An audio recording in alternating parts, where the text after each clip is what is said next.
No Ordinary Time, Franklin and Eleanor Roosevelt, The Home Front in World War II, by Doris Kearns Goodwin.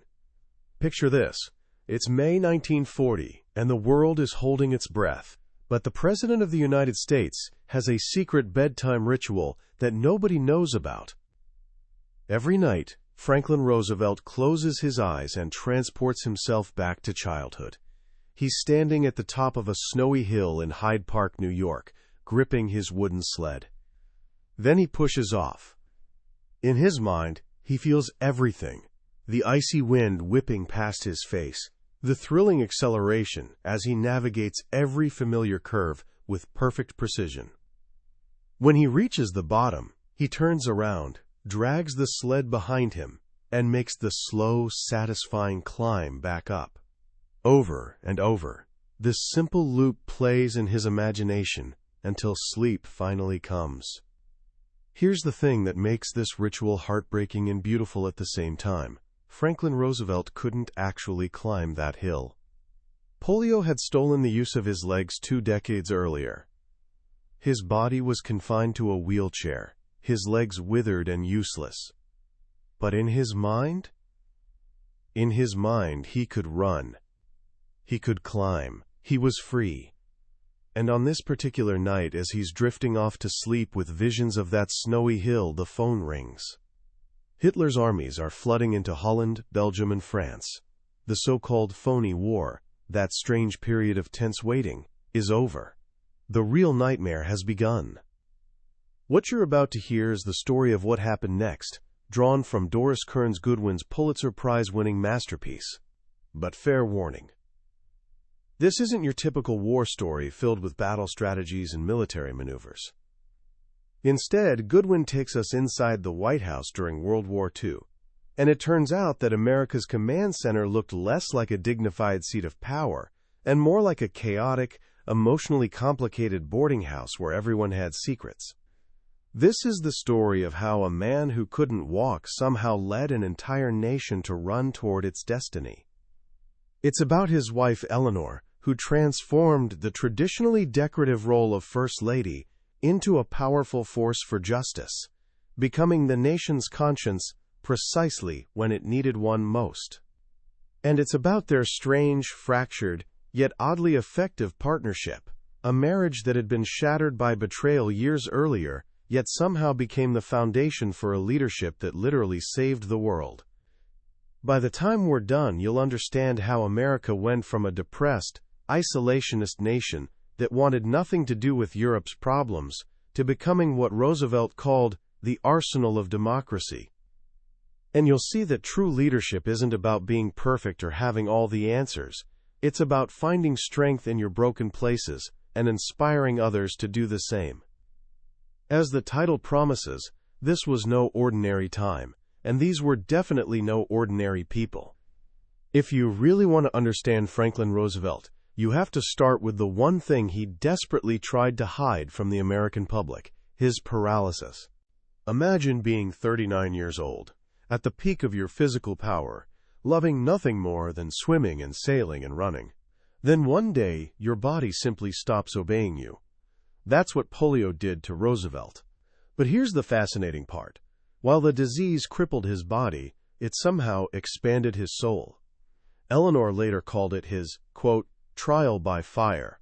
People who knew him both before and after the illness said he emerged completely transformed, less arrogant, more empathetic, with a bone-deep understanding of human suffering. Since he couldn't easily go out into the world anymore, he did something clever. He brought the world to him. And that's why the wartime White House was such a bizarre, wonderful place. The second floor wasn't just the first family's living quarters. It was like a small hotel filled with fascinating characters who formed Franklin's inner circle. In the Lincoln Suite lived Harry Hopkins, Roosevelt's closest advisor.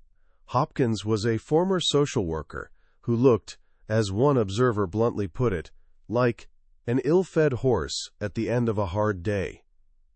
The man was perpetually sick, almost skeletal, but when Hopkins spoke, his eyes blazed with intelligence, and Roosevelt recognized a brilliant mind wrapped in that fragile body. Hopkins became Franklin's alter ego, living just steps away from the president's bedroom so they could strategize late into the night. Down the hall was Missy LeHand, Roosevelt's personal secretary. Smart, attractive, and utterly devoted, she had built her entire adult life around Franklin. She organized his stamp collection, played his favorite card games, and understood his moods better than almost anyone. To many White House insiders, she was the other wife, providing the easy laughter and uncomplicated companionship that had long since vanished from his actual marriage. Which brings us to Eleanor. She and Franklin had adjoining suites, but their lives ran on completely separate tracks. The reason? Back in 1918, Eleanor had discovered that Franklin was having an affair with her own social secretary, a beautiful young woman named Lucy Mercer. That discovery didn't just hurt Eleanor, it shattered her entire world. She offered Franklin a divorce. He refused, partly because his domineering mother threatened to cut him off financially, and partly because a divorce would have destroyed his political career. So Eleanor agreed to stay, but she made it clear their intimate life together was over. But here's where the story gets interesting. That heartbreak became Eleanor's liberation. No longer content to define herself just as a wife and mother, she started building her own identity. She became a teacher, a political organizer, and a fierce advocate for people society had forgotten. By the time Franklin became president, they had forged an entirely new kind of partnership. Since he couldn't travel easily, Eleanor became his, quote, eyes and ears, journeying deep into coal mines, visiting Puerto Rican slums, walking through migrant worker camps in California, then bringing back the human stories that he could no longer witness himself. This was the unusual family occupying the White House when that fateful phone call came in May 1940. Hitler was on the move, and America was laughably unprepared. Get this. When Hitler's tanks were slicing through France, the United States Army ranked 18th in the world, 18th, behind Portugal, behind Switzerland. The military was so underfunded that soldiers literally trained with broomsticks painted to look like rifles and trucks with the word tank painted on the side. I'm not making this up. And the American spirit was just as weak. A powerful wave of isolationism had swept the country. Charles Lindbergh, America's most famous aviator, was touring the nation arguing that the oceans would protect us and that Europe's war was none of our business. This was Roosevelt's first massive challenge, leading a nation that absolutely did not want to be led into war. He knew he couldn't get too far ahead of public opinion. He'd seen what happened to President Wilson when he tried to drag America into the League of Nations. So Roosevelt started moving carefully, like a juggler keeping multiple balls in the air, hoping none would drop. He gave a bold speech to Congress, calling for the production of 50,000 airplanes a year. The number was so staggering it seemed impossible, which was exactly the point. He wanted to wake up America's industrial imagination. But there was a problem. For years, business leaders had been Roosevelt's fiercest enemies. The New Deal's regulations and support for labor unions had made them despise him. They called him that man in the White House, literally refusing to say his name out loud. Now Roosevelt needed these men, so he did something remarkable. He set aside all the old battles. He reached out to the captains of industry, men who ran General Motors and U.S. Steel, and brought them into the government to run the war production effort. It was an uneasy truce between the New Deal and big business, but Roosevelt understood a simple truth. In a capitalist country, you can't fight a war without capitalism firing on all cylinders. At the same time, to keep his liberal base happy, he brought labor leader Sidney Hillman into the Defense Commission, right alongside the corporate titans. Classic Roosevelt. Create a structure with built-in competition, place yourself at the center as referee, and retain all final authority. When businessman William Knudsen asked, "Who exactly is my boss?" Roosevelt just smiled and said, "I guess I am." While Franklin was juggling businessmen and generals, Eleanor was fighting a different battle. As her husband's attention shifted entirely to the war, she felt her concerns for social reform being pushed aside. But she quickly found a new mission, making sure that if America was going to fight for democracy abroad, it better start practicing democracy at home. This mission led her straight into the fight for racial justice. In 1941, the American military was almost completely segregated. Not a single black soldier served in the Marine Corps or the Army Air Corps. In the Navy, black men could only be mess attendants, essentially serving food and shining shoes for white officers. And the booming defense industries? They openly refused to hire black workers for anything except janitorial positions. A dignified labor leader named Philip Randolph decided enough was enough. He called for 100,000 black Americans to march on Washington to demand an end to discrimination. The administration panicked. A march that size could trigger riots, embarrass America on the world stage, and destroy the appearance of national unity. They turned to the one person they knew the black community trusted, Eleanor Roosevelt. She met with Randolph, pleading with him to call off the march. Randolph respected her deeply, but he stood firm. He told her that black Americans were done with promises. They needed action. Eleanor carried that message back to Franklin. Cornered, and with Eleanor serving as the crucial bridge, Roosevelt made a historic decision. He signed Executive Order 8802, banning discrimination in defense industries and creating the Fair Employment Practices Commission. It was the most significant federal action on civil rights since Lincoln freed the slaves. Randolph called off the march. He'd won a massive victory without a single person ever setting foot on Pennsylvania Avenue. It was a powerful lesson in organized protest, one that would echo through the civil rights movement for decades. Meanwhile, Roosevelt kept walking his political tightrope. He pushed through the first peacetime draft in American history, so controversial it passed the House of Representatives by just one vote. He engineered the destroyers for bases deal, trading 50 old American warships to Britain for naval bases. His opponents screamed that it was practically an act of war. Then came his masterstroke, Lend-Lease. By the end of 1940, Britain was running out of money. It couldn't pay for the weapons it desperately needed to survive. Roosevelt knew that if Britain fell, America would be next. But isolationists in Congress would never approve a direct loan.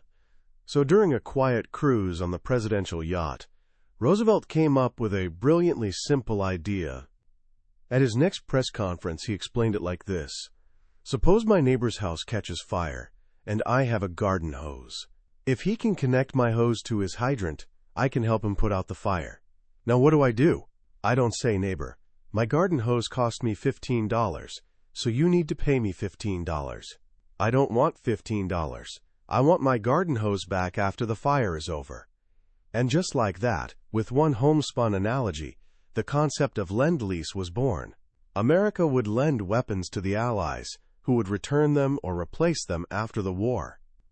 Winston Churchill later called it the most unsordid act in the history of any nation. It effectively made America the arsenal of democracy, while technically remaining at peace. That fragile peace exploded on the morning of December 7, 1941. Roosevelt was in his study with Harry Hopkins, relaxing after lunch, when the Secretary of the Navy called. "Mr. President," he said, his voice tight, "it looks like the Japanese have attacked Pearl Harbor." Hopkins couldn't believe it. But Roosevelt knew immediately it was true. His face shifted into what Eleanor called his deadly calm expression. The years of debate, of careful juggling, of walking on eggshells around public opinion, all of it was suddenly over. He called in his secretary and began dictating the speech he would deliver to Congress the next day. Yesterday, December 7, 1941, he began a date which will live in infamy. The attack on Pearl Harbor united America overnight. The isolationist movement collapsed like a house of cards. The nation that had been so reluctant to fight was suddenly consumed by a single burning purpose. The transformation was staggering.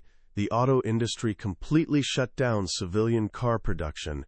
Factories that had made corsets started making grenade belts. A pinball machine company began producing armor-piercing shells, and a new cultural icon was born, Rosie the Riveter. With millions of men shipping off to war, women flooded into the factories.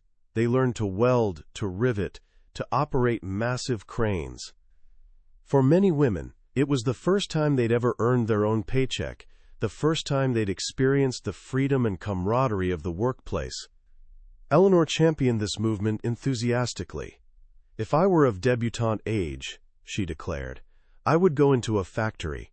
Any factory, where I could learn a skill and be useful." But this social revolution created new problems. With mothers working, who would watch the children? Eleanor became a tireless advocate for government-sponsored daycare centers. She pushed industrialists like Henry Kaiser to build cutting-edge facilities right next to his shipyards, complete with nurses, nutritionists, and even a service that provided hot meals for mothers to take home after their shifts. It was a vision of supportive society that was literally decades ahead of its time. As the home front roared to life, the actual war front remained a place of darkness and defeat. In the Pacific, Japanese forces swept through the Philippines, Singapore, and Burma. In the Atlantic, German submarines were sinking Allied ships faster than they could be replaced. During these bleak months, Winston Churchill arrived at the White House for a 3-week stay over Christmas 1941. His presence was electric. Churchill was a force of nature, a man who worked all night, took afternoon naps, and drank brandy before breakfast. He and Roosevelt would stay up until 2 or 3 in the morning, spreading maps across the floor, planning grand strategy, like two generals playing the world's highest-stakes chess game. Eleanor watched them with worried eyes. They seemed to her like two little boys playing soldier. She saw in Churchill a romantic vision of war that frightened her, and she worried that Franklin, caught up in the adventure of it all, might lose sight of the devastating human cost. And the human cost was immense. In the major conferences that followed, Casablanca, Tehran, and Yalta, Roosevelt, Churchill, and eventually the formidable Joseph Stalin made the decisions that would shape the entire post-war world. They agreed to demand unconditional surrender from the Axis powers. They argued intensely over the timing of D-Day, the Second Front in Europe, that Stalin desperately needed to relieve pressure on his bleeding armies. Through it all, Roosevelt played mediator and charming host, believing he could win over the brutal Soviet dictator through sheer force of personality. At Tehran, he even gently teased Churchill in front of Stalin, creating a little boys' club of two to break down the Russian leader's suspicion. It was a calculated performance, political seduction at the highest level. And it seemed to work. Roosevelt secured Stalin's commitment to the D-Day invasion and a promise to enter the war against Japan once Germany was defeated. But the strain of carrying the entire world on his shoulders was taking a terrible toll. By spring 1944, those closest to Roosevelt saw alarming changes. He'd lost weight, his skin had turned grayish, his hands trembled, a persistent cough racked his body. His daughter Anna, now living at the White House to help him, grew so worried she insisted on a comprehensive medical examination. The diagnosis was devastating: congestive heart failure and advanced cardiovascular disease. The doctors privately gave him a grim prognosis. He might not survive his 4th term. A conspiracy of silence descended on the White House. The public was told he had simple bronchitis. Even Eleanor, consumed by her own relentless schedule, wasn't fully informed. She still saw him in some ways as the man who had conquered polio. She couldn't, or wouldn't, see that this was a battle he couldn't win. Anna stepped in to fill the void. She became her father's gatekeeper, his confidant, his companion. She understood, in a way her mother couldn't, his deep need for simple affection and relaxation. And Anna made a decision that would have profound consequences. She knew her father was lonely. Despite all the people constantly surrounding him, he felt a deep inner isolation. And she knew there was one person from his past who had always brought him uncomplicated joy: Lucy Mercer. Lucy's husband had died. So Anna, acting out of compassion for her fading father, quietly arranged for Lucy to visit the White House whenever Eleanor was traveling. Lucy would join them for dinner in Franklin's study, creating an atmosphere of light-hearted gaiety. Franklin seemed to come alive in her presence, the crushing weight of years falling away. It was a quiet, gentle resurrection of a love story that had begun 3 decades earlier. While her father found solace in the past, Eleanor was looking firmly toward the future.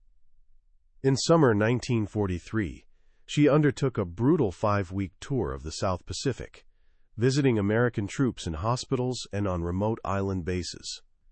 Admiral Halsey, the gruff regional commander, initially opposed the trip, seeing it as a distraction, but he was completely won over by her tireless energy and genuine compassion.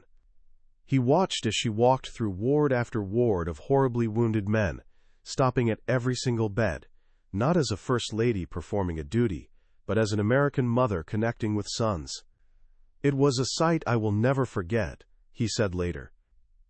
He was so moved, he broke his own rules and allowed her to fly to Guadalcanal, a recently secured island that was still considered dangerous.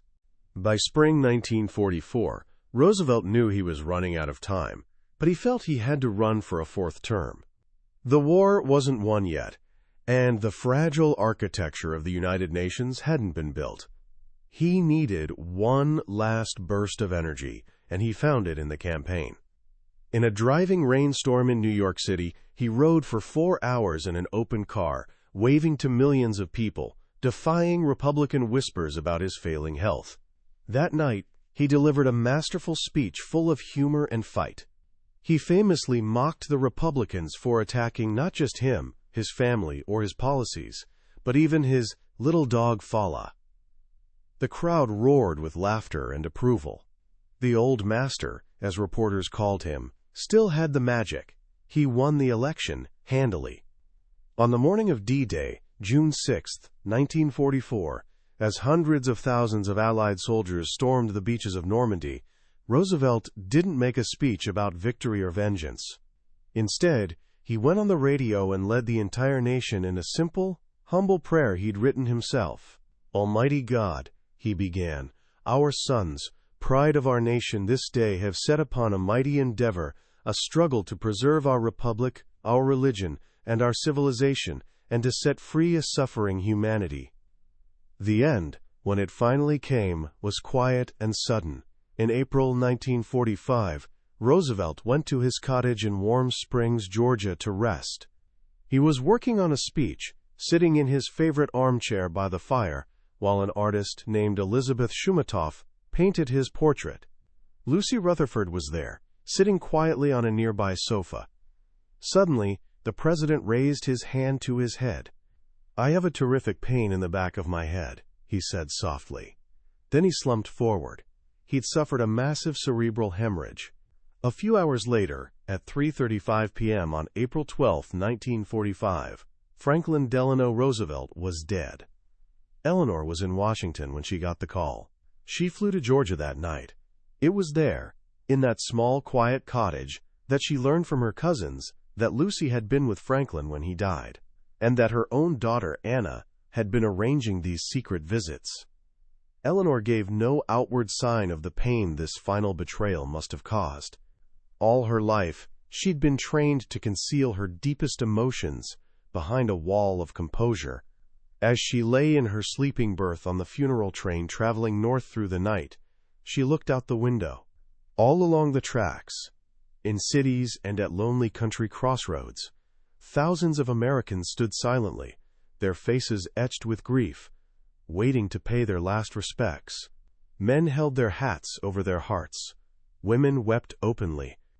"I lay in my berth all night, with the window shade up," she later wrote, looking out at the countryside he had loved and watching the faces of the people who came to pay their last tribute all through the night.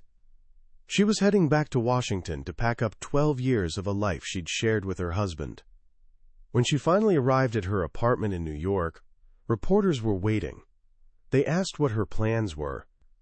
She looked at them, her face weary but composed, and said simply, "The story is over." But of course, it wasn't. For Eleanor, a completely new life was just beginning. And for America, a transformed nation was being born, a country forged in the crucible of no ordinary time. When you finish a book like No Ordinary Time, it's hard to know where to even begin processing everything. This isn't just history. It's a profound meditation on leadership, partnership, and how nations transform themselves when they have no other choice.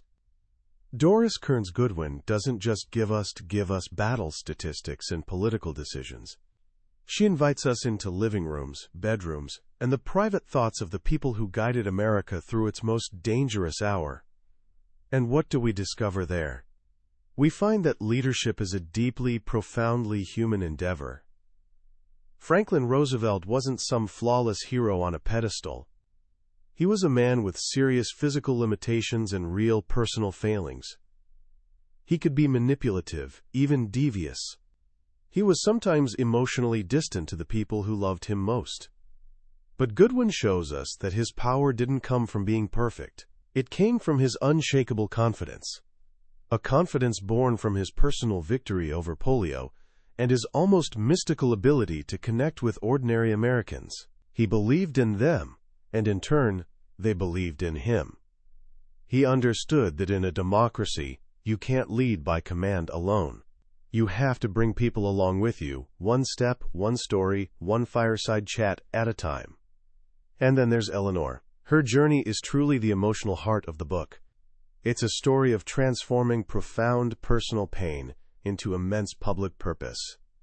The discovery of Franklin's affair could have destroyed her. Instead, it freed her. It allowed her to build an identity separate from him, to find her own powerful voice. And that voice became the conscience of the nation. While Franklin focused on the political and military necessities of winning the war, Eleanor never let him, or the country, forget why they were fighting for a more just, more equal, more humane world. Their partnership is one of the most fascinating aspects of the entire story. It wasn't a traditional marriage by any definition. It was fractured, complicated, often lonely for both of them. Yet somehow, it worked brilliantly. They complemented each other perfectly. He was the masterful politician, the charming commander-in-chief. She was the tireless advocate, the moral compass pointing true north. He held the levers of power. She held the hearts of forgotten people. Together, they formed a leadership combination unlike anything in American history. So what can you, someone standing at the beginning of your own journey, take away from this epic story? First, understand that your greatest strengths often grow directly from your greatest weaknesses. Roosevelt's paralysis forced him to develop his mind, his empathy, and his unique leadership style. Eleanor's painful, lonely childhood gave her a bone-deep connection to human suffering. Don't run from your struggles. They might be the very things that forge your character and give you your unique purpose in the world. Second, recognize the incredible power of partnership. Very few great things are accomplished alone. The Roosevelts' story proves that a partnership doesn't have to be perfect to be powerful. Find people who complement your skills, who challenge your thinking, and who share your core values, even if your methods are completely different. And finally, believe in the power of transformation.